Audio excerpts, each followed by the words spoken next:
LG화학도 첨단 소재 기업으로 완전히 지금 탈바꿈하고 있다. 이 전구체 관련된 밸류체인이 잘 된 회사는 그 회사의 프리미엄을 받을 수밖에 없다. 미국하고 유럽에서 계속적으로 시장 점유율은 상승이 할 거다. 그래서 중국 대비 높은 시장 점유율 유지에는 변함이 없다. 폭스바겐도 2027년까지 배터리 생산에 건식 전극 공정을 도입하겠다고 했습니다.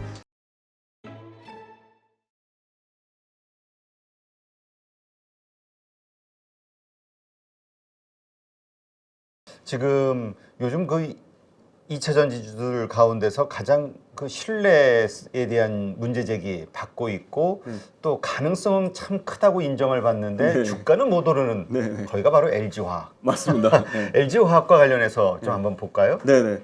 정확합니다. LG화학 주가가 진짜 못 갑니다. 근데 LG화학의 펀더멘탈은 여전히 견고하다. LG화학도 그 LG화학 저는 이제 신학철 그 부회장님의 경영 리더십에 굉장히 주목받을 걸 보고 있는 게요. 이분이 3M에서 말단 진짜 완전 영업사원부터 그냥 해외 담당 수석 부회장까지 가신 분이거든요. 그래서 그분이 가진 강력한 좀 경영 리더십이 앞으로 LG화학을 굉장히 자본 재배치도 효율화하고 주주를 위한 그 주주 이익도 강화하고 회사 자체도 굉장히 성장시킬 거라고 보고 있는 이유가요. LG화학도 최근에 요거는 뭐 배터리 관련된 뉴스는 아니지만 이 LG화학이 석유화학을 구조조정하고 인력 재배치한다고 했어요. 그 말은 무슨 말이냐? 석유화학이 계속 수익성이 떨어지고 석유화학이 굉장히 그 LG화학 전체 사업부의 리스크 요인으로 작용하다 보니까 이 장기 가동 중지하는 부분, 사업 철수하는 부분, 자산화해서 지분 매각한 다양한 방법을 통해서 최근에 NCC 2공장 같은 경우가 생산 능력이 210만 톤인데 이게 별로 수익성이 좋지가 않으니까 연 90만 톤까지 지금 절반 이상 2분의 1 이상을 줄이겠다고 하는 거죠. 그래서 국내 정유사가 직접 석유화학 산업에 진출하겠다고 하고 중국 기업들 증설에 대한 것도 계속 구조적인 공급 간 이슈가 원인이 돼서 작용해서 석유화학 사업부를 구조적으로 인력을 재배치하고 석유화학 사업부를 간소화한다는 얘기는 반대로 얘기하면 그만큼 석유화학 사업부 간소한 부분을 어딘가에는 재투자를 하겠죠. 저는 그래서 첨단 소재 사업부 그 다음에 LG 에너지 솔루션 쪽으로 강력하게 더 힘을 실어주지 않을까. 이 부분은 굉장히 석유화학 사업부를 점점 줄일수록 제가 계속 말씀드리지만 올해는 LG화학의 배터리 사업, 그러니까 LG 에너지 솔루션 배터리 사업의 지분 가치와 LG화학의 양극재 사업부의 합산 이익이 석유화학 사업부의 이익을 처음으로 넘는 원년이 되고 그 넘는 순간 이 내년부터 2025년부터는 이제 석유화학 사업부의 비중은 급격하게 낮아지고 첨단 소재 사업부랑 LG 에너지 솔루션 배터리 사업부의 가치가 훨씬 LG화학에 긍정적인 영향을 미칠 거라고 보고 있기 때문에 LG화학도 첨단 소재 기업으로 완전히 지금 탈바꿈하고 있다. 이게 실제 자본의 재배치나 인력의 재배치나 이 돈 안 되는 사업부를 과감하게 줄이는 이런 아주 적극적인 이 경영 능력을 봤을 때 이건 LG화학의 굉장히 긍정적인 모멘텀이라고 보고 있습니다. 네. 이 모멘텀을 우리는 지금 여러 달째 기대하고 있죠. 그러나 아직까지 시장에서는 반영이 안 되는 반영이 안 느낌. 되고 있습니다. 그러나 그 모멘텀은 계속 살아 있으니까. 살아 있습니다. 네, 맞습니다. 언젠간 한번 올 것 같기는 한데 쉽지가 않네. 너무 무겁습니다. 네. 네, 그다음에 두 번째 이슈는 계속 음극재에 대한 모멘텀이 계속 주목을 받고 있습니다. 실제로 지금 일본 화학업체 미쓰비시 케미칼이랑 이 차세대 음극재 사업을 요거 지금 빠졌네. 어디? 지금 LNF가 지금 차세대 음극재 공급망 관련된 사업을 지금 소재 사업 다각화 측면에서 하겠다고 밝혔거든요. 그러니까 LNF가 생각보다 지금 굉장히 폐배터리 재활용 사업도 하겠다고 하고 LS-MNM이랑 전구체 관련된 8만 톤 합작법인도 추진하겠다고 하고 그런 측면으로 봤을 때 LNF가 지금 굉장히 저평가돼 있고 LNF가 물론 테슬라 그 스파성 매물에 대한 그 굉장히 좀 고객사 다변화가 안 돼 있다 그런 부정적인 요인도 있지만 이런 긍정적인 요인도 있다는 거 그것도 좀 참고로 같이 해서 보시면 좋을 것 같고요. 그 다음에 요것도 굉장히 긍정적인 뉴스예요. 지금 LG 엔솔이 이 애리조나 퀸크릭에 ESS 에너지 저장 장치 LFP 배터리 공장을 건설하고 있거든요. 근데 미국 애리조나 주정부에서 원래 보조금 상한선을 1,300억에서 2,600억 달러까지 지금 HB 2809 요 개정안에 최종 서명을 했습니다. 그러면 당연히 LG 엔솔이 인센티브 규모가 확대되겠죠. 그러면 현금이 들어오죠. 지금 이거는 지금 반영이 안 된 거예요. 킹크랩 ESS 이거 반영 안 되고 지금 연간 얼마 들어온다 했죠? 7,400억에서 많게는 9천억까지 연 1조예요. 네. 그럼 여기에 그 플러스 다시 2,600억에 애드된다고 하면 LG엔솔의 재무 구조는 계속 좋아지는 거죠. 현금이 그냥 꽂히는 거니까요. 그렇죠. 네, 그래서 그건 굉장히 긍정적인 이슈로 보고 있습니다. 네, 그다음에 이제 포스코 그룹 관련된 이슈 말씀드릴게요. 네, CNGR은 CNGR 요거는 이제 중국 그 거린매인데요. 요 회사랑 니켈, 전구체, 합작 투자. 예, 중국이 계속 이제 자기네들이 자체에서 공장이 현지에서 안 되니까 계속 우리나라 합작 형태로 하는데 뭐 그거 우리나라 그러니까 우리 배터리 밸류체인 업체에서 그렇게 부정적인 건 아니라고 보고 있습니다. 예, 그래서 1조 5천억 투자해가지고 니켈 5만 톤, 전구체 11만 톤. 저는 지금 계속 전구체 관련된 뉴스가 계속 쏟아지고 있습니다. 그만큼 그건 무슨 말이냐? 전구체는 아직 그 어떻게 보면 완전 초창기, 완전 초입 단계다. 시장의 완전 초입 단계다. 그래서 전구체의 진심인 포스코, 에코프로그룹, LG그룹, 네, 그런 회사들은 뭐 이제 심지어 LNF도 이제 전구체 관련돼서 투자를 한다고 하니까 잘 이 전구체 관련된 밸류체인이 잘 된 회사는 그 회사의 프리미엄을 받을 수밖에 없다. 그래서 포스코 퓨처엠이 프리미엄을 받는 거예요. 왜냐면 포스코 퓨처엠은 전구체 사업을 직접 챙기고요. 에코프로 BM은 에코프로가 전구체 사업을 챙깁니다. 그래서 당연히 그 포스코 퓨처엠과 에코프로 BM 사이에는 밸류에이션 할증에 차이가 존재한다고 말씀드릴 수 있을 것 같습니다. 그 전구체가 무엇인지 또 모르는 분이 있을 수 있으니까 좀 쉽고 간단하게 한번 설명해 주시죠. 네. 그러니까 전구체 리튬을 합친 게 양극재라고 보시면 됩니다. 네. 그러니까 양극재의 그냥 최종 소재, 양극재 최종 소재, 바로 리튬을 전 단계 뺀. 리튬을 뺀 최종 소재라고 보시면 됩니다. 알겠습니다. 네. 그 다음에 이제 코스모 화학이 코스모 신소재가 원래는 코스모 신소재는 전기차 비중보다는 ESS 에너지 저장 장치 비중이 높아요. 근데 어디 향이 크냐면 삼성 SDI 향이 큽니다. 근데 삼성 SDI 향 ESS 비중이 큰 코스모 신소재가 LG 화학이랑 하이니켈 양극재 공급 계약을 맺었습니다. 근데 요게 2025년까지 34,000톤, 예, 금액으로 치면 한 2조 4천억 규모고요. 일단 최초 공급 계약은 한 3,300억 정도, 예, 공급 계약을 최초로 LG 화학발로 맺었다는 거는 코스모 신소재 입장에서만 좋은 뉴스는 아니고 이제 이런 다시 공급 계약이 다시 이제 나오는, 다시 이슈화되는 그런 이 사이클이 다시 돌고 있다, 좀 그렇게 긍정적인 모멘텀으로 보고 있고요. 아마 코스모 신소재 외에 지금 심지어 추가적으로 이제 합작 형태가 나오는 아마 초기 물량, SK온이랑 현대차 초기 물량은 LNF가 들어가는 걸로 알고 있는데 SK온 물량으로 아주 과거 불과 1년 전에 공격적으로 납품했던 데가 에코프로 BM이거든요. 그래서 네. 현대차 쪽으로는 에코프로 BM도 충분히 가능성이 있다고 보고 있습니다. 그다음에 이제 정부에서 이 광물 자원지도 만들어가지고 광물 어디에 있는지 핵심 지역을 정부에서 자체적으로 파악해서 이 배터리 관련된 밸류체인 업체들하고 아주 그 끈끈한 협력을 맺기로 했는데, 또 최근에 엊그제 나온 기준인데 핵심 광물 공급망 센터를 설립한다고 합니다. 그래서 광물 관련돼서 정부 차원에서 아낌없는 협력과 지원을 나타낸다는 모습을 보여주고 있습니다. 이게 앞으로 이 핵심 광물, 우리가 소위 뭐 리튬, 니켈, 뭐 히토류 이런 식으로 표현되는 그 핵심 광물, 네. 이게 이제 앞으로의 원유나 마찬가지다, 네. 이렇게 보는 시각들이 있더라고요. 네, 그래서 리튬을 하얀 석유라고 부르더라고요. 네, 맞습니다. 그래요. 네. 네, 요거는 해석이 약간 좀 분분한 것 같아요. 하나 투자증권에서 나온 레포트인데 중국 배터리 공급망 내 주요 제품별 시장 점유율이 40에서 90% 이르렀기 때문에, 그 말은 무슨 말이냐, 자기네들 현지에서 이미 목에 차서 아주 더 활발하게 미국이나 유럽으로 진출할 거다. 그러면 미국이나 유럽의 스탠스, 그러니까 미국이나 유럽의 입장은 우리는 완전 배제라고 생각하는데 미국이나 유럽 입장은 절대 완전 배제가 아니다. 심지어 중국 기업 이거는 왜 이렇게 용인됐다고, 용인된 게 아니거든요. 지금 이거 계속 이슈화 되고 있는 현재 진행형입니다. 그 고시원 이슈, 그 다음에 유럽 CRMA법 관련돼서 제3국의 의존도를 65% 수준까지 낮추겠다. 예. 그래서 결론은 뭐냐? 미국과 유럽이 지난 3개월 동안 정책 방향성이 중국을 완전 배제하는 디커플링이 아니라 디리스킹에 있다는 거거든요. 그래서 중국과의 완전한 결별은 추구하는 것도 아니고 애초에 가능하지도 않았다, 그런 내용이 있습니다. 근데 이거보다 이 뒤에 나온 얘기가 더 포인트가 되겠는데요. 그래서 결론은 뭐냐?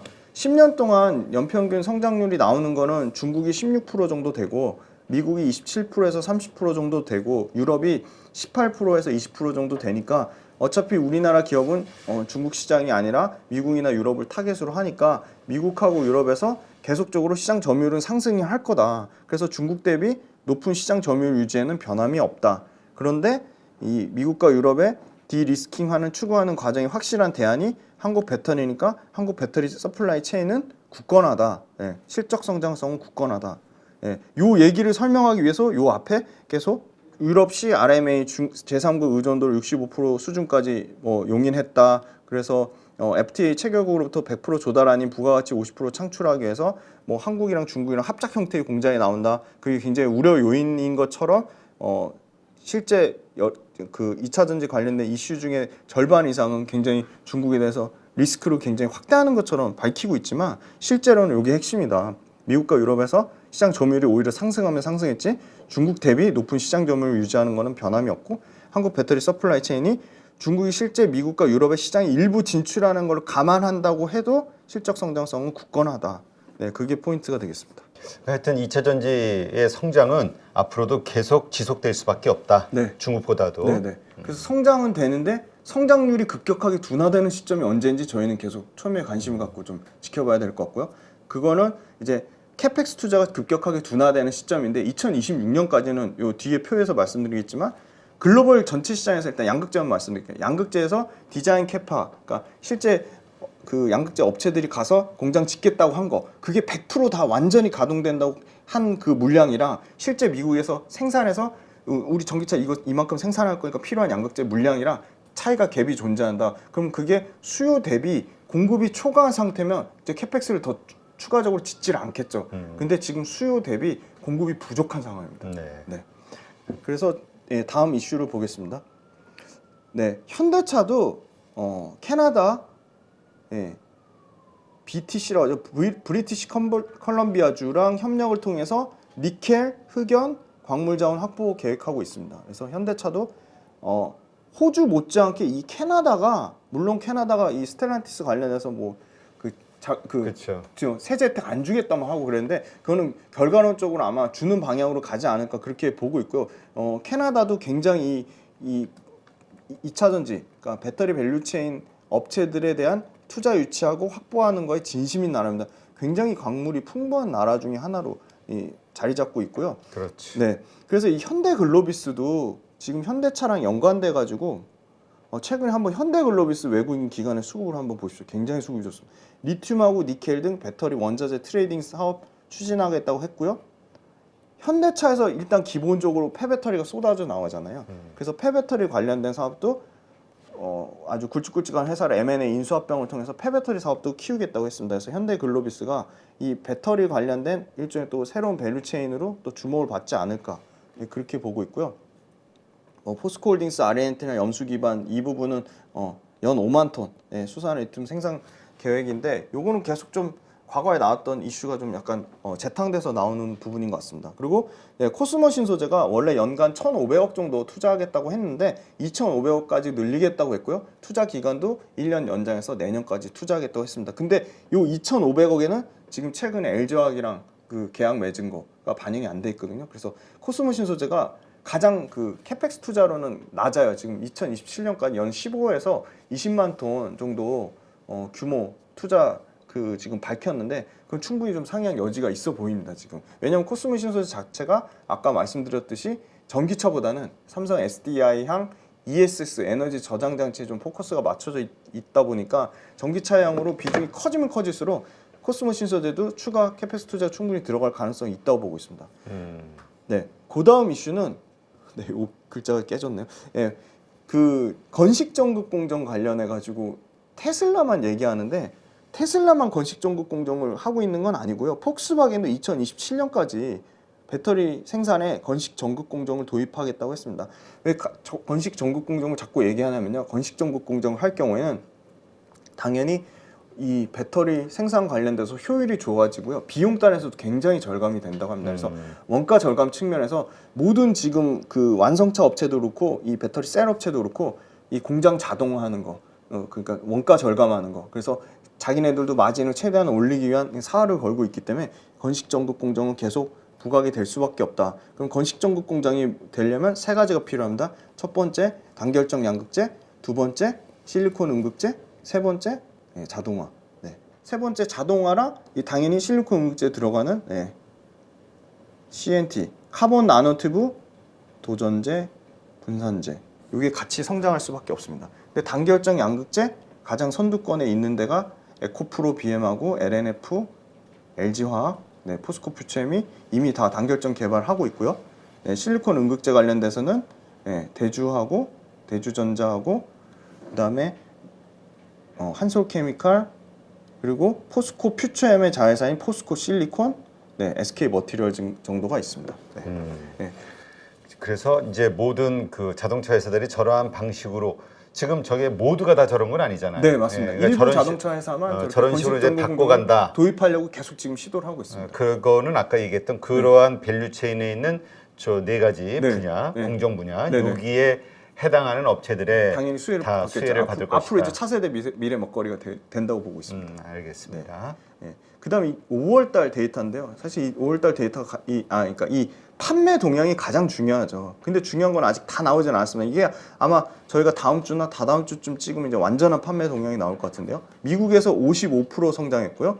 중국 61% 성장했고요. 영국 43% 성장했고 프랑스 28% 성장했습니다. 역시나 제가 평균치를 대략 계산해보니까 한 40%가 넘는 판매 성장을 보여줬고요. 40% 기준치는 전년 대비입니다. YOY 기준으로 40% 성장했습니다. 미국은 판매 점유율 8.3%입니다. 네, 아직 최소한 여기서 한 6배 정도, 6배에서 7배 정도 판매, 그러니까 소위 말하는 시장의 침투율 상승 여력이 남아있다고 보고 있고요. 그 다음에 두 번째는 이제 영국하고 독일에서 시장 침투율이 23%, 22%까지 올라왔다. 네, 그렇게 보고 있습니다. 그리고 제일 재미난 데이터는 이 노르웨이예요. 지금 이 시장 침투율을 보이죠. 거의 90%입니다. 어마어마한 시장 침투율을 자랑하고 있습니다. 이제 노르웨이는 중국보다 훨씬 앞선 전기차의 가장 어떻게 보면 최대 생산국이라고 할 수 있고요. 그다음에 이제 테슬라가 최근에 가격 인하 정책으로 유럽에서 굉장히 잘 팔았어요. 그래서 전 월 대비로는 111% 늘어난 29,600대로 계속 BYD랑 만 대밖에 차이 안 나서 어떻게 보면 BYD의 그 입지가 더 강화되는 거 아니냐, 그건 전혀 아닌 것 같고요. 다시 5월달에 테슬라가 강력하게 지금 탈환을 했습니다. 유럽 시장에서. 그래서 5월달에만 29,600대를 팔았다는 거. 그래서 테슬라 밸류체인이 다시 또 좀 그래서 보니까 이런 영향인 건지 아니면 LNF가 엄청나게 계속 폐배터리도 하겠다, 음극재도 하겠다, 전구체도 직접 조달하겠다. 그래서 그런지 다른 양극재보다 요번 한 주 동안은 좀 덜 빠지긴 했어요. 주가 빠질 때, 양극재 빠질 때 LNF는 좀 오르기도 하더라고요. 그래서 그런 거는 개별 기업단의 모멘텀을 좀 잘 체크를 해보자, 그렇게 말씀드릴 수 있을 것 같습니다. 네. 하여튼 LNF와 관련해서는 시장에서 뭔가 적정 가치를 인정받지 못하는 그런 분위기가 있잖아요. 맞습니다. 그건 이제 아무래도 테슬라에 고정돼 있는 어떤 매출의 그 비중, 그리고 그로 인한 어떤 그 불안정성, 이게 뭐라 그래요? 그 장기 계약이 별로 없다 보니까 장기 공급 계약도 없고 규모도 너무 작아요. 금액 자체도 작고. 이런 것들도 아마 LNF 측에서도 자기네 약점을 알겠죠. 알고 이걸 있습니다. 어떻게 극복할지 그런 극복과 관련된 아마 뉴스 나올 때가 제대로 굉장히 평가받는. 한번 그 가치를 다시 재부각받는, 고객사 다변화된다는 게 아마 검증이 되면 그 부분은 상당히 LNF의 그 가치 선정이 아마 크게 업그레이드 요인이 될 것 같습니다. 네, 알겠습니다. 네. 그리고 삼성 SDI랑 SK 에코프로가 헝가리의 경제개발부 장관이랑 배터리 사업 협력을 확대하겠다.